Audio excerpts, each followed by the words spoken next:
pigeons sont à moi, déclare fièrement la petite voleuse. Viens maintenant, je vais te montrer mon renne. Je le laisse attaché et chaque soir, je lui chatouille la gorge de la pointe de mon canif pour qu'il sache bien que c'est moi qui commande ici. Sur ce, elle se tourne vers Gerda et lui dit « Raconte-moi ton histoire. »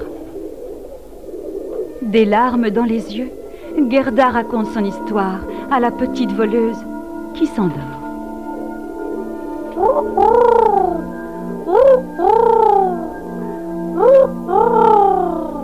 Gerda entend un roucoulement. Nous avons vu Kay, chuchote un pigeon. Où est-il? Le savez-vous? Demande Gerda. Nous l'avons vu passer dans le carrosse de la Reine des Neiges. Elle allait sans doute à son palais d'été, en Laponie.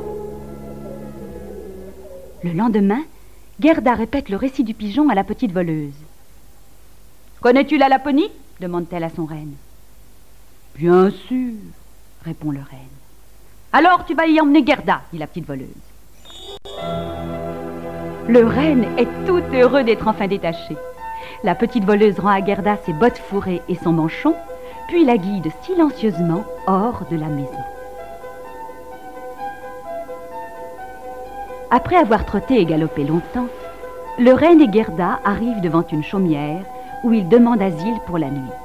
« Ma petite fille, dit la maîtresse de maison, tu n'es pas au bout de tes peines. Il te reste un long chemin à parcourir.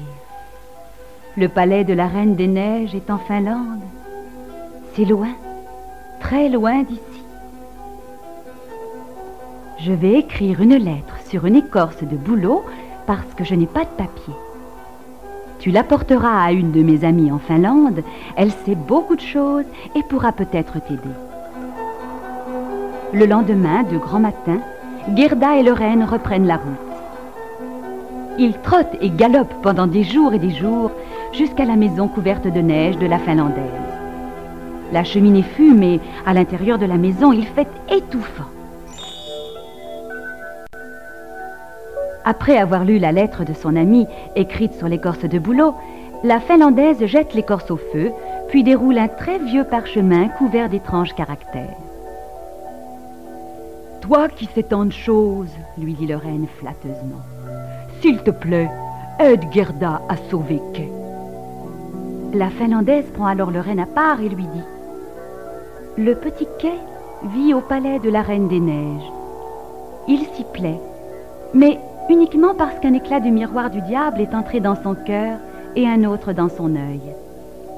Il ne quittera jamais la reine, sauf si on réussit à lui retirer les éclats. » « Mais comment faire ?»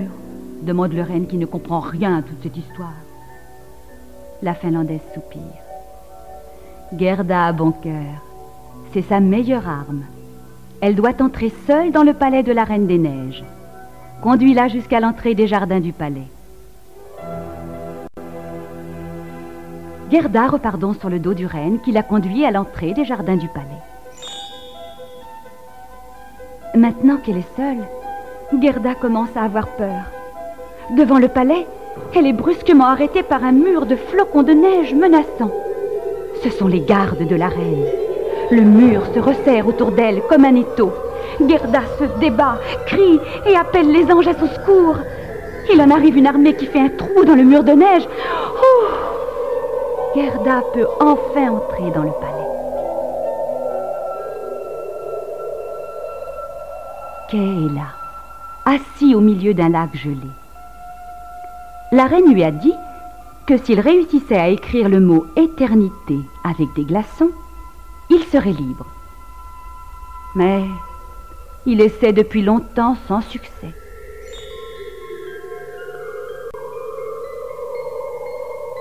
Le cœur de Gerda bat à se rompre.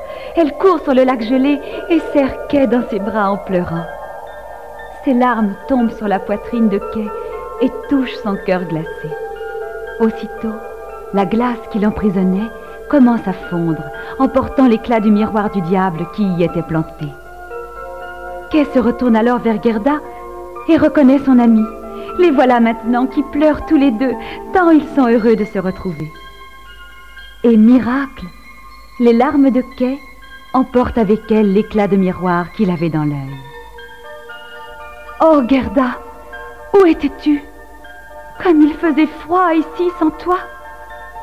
Leur bonheur est si grand que les flocons de neige dansent de joie, et quand ils se déposent sur le lac gelé, ils forment le mot éternité. Hurrah! Kay est libre! La Reine des Neiges n'a plus aucun pouvoir sur lui.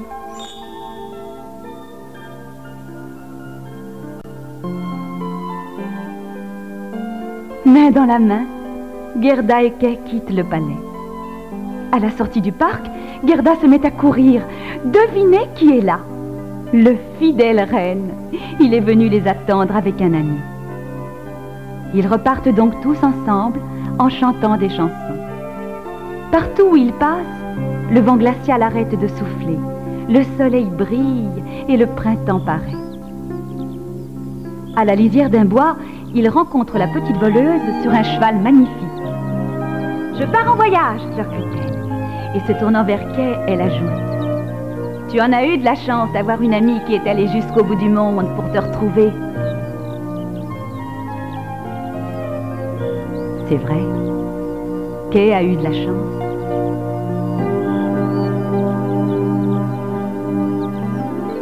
Lorsqu'il arriva au village, rien n'avait changé. Mais lui, devenu plus sage, décida de commencer une nouvelle vie avec Gerda et de ne plus jamais la quitter.